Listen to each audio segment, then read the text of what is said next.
Good morning everyone. দেখো সকালটা শুরু করলাম এই ক্রিম বিস্কুটগুলো খেয়ে।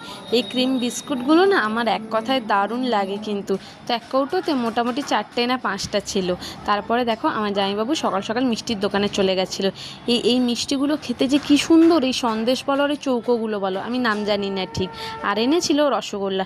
রসগোল্লা আমার অতটা ভালো লাগে না, জানি না কার কেমন লাগে, আমার অতটা ভালো লাগে না। আর আনা হয়েছিল মিষ্টি দই।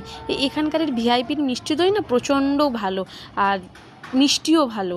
তো যাই হোক, মোটামুটি এতগুলো মিষ্টি এনেছে, আমি ফ্রিজে ঢুকিয়ে রেখে দিলাম। তারপরে সর্দি দেখছিল আমার মাথায় একটু খুশকি হয়েছে, তাই জন্য ও একটু লেবু আর তেল মাখিয়ে দিচ্ছিল। তাই আমি বলছি কত দিন পরে আমার মাথায় কেউ তেল মাখিয়ে দিচ্ছে।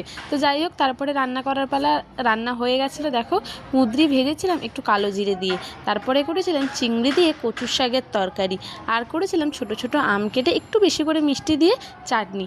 আমের চাটনি তো আমার এক কথায় অসাধারণ লাগে। আর ওপর থেকে একটু গুঁড়ো জিরের গুঁড়ো ছড়িয়ে দিয়েছিলাম। আর করেছিলাম খাসির মাংস।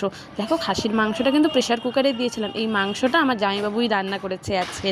তারপরে কড়াই ঢেলে নিয়েছিলাম। মোটামুটি দুপুরবেলা ভালোই খাওয়া দাওয়া হলো। তারপরে বিকালে পুপুকে নিয়ে একটু বেরিয়েছিলাম হাঁটতে। দেখো ও খালি বলছে বাড়ি যাব বাড়ি যাব বাড়ি যাব। তারপরে বাড়ি এসে ওর সাথে একটু মারামারি মারামারি মারামারি বলতে কি ওই খুনসুটিপনা করছিলাম।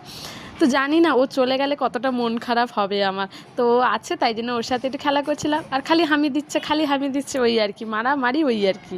তো যাই হোক, আজকের এখানেই শেষ করলাম, আবার কাল দেখা হবে। টাটা, সবাই ভালো থাকবে।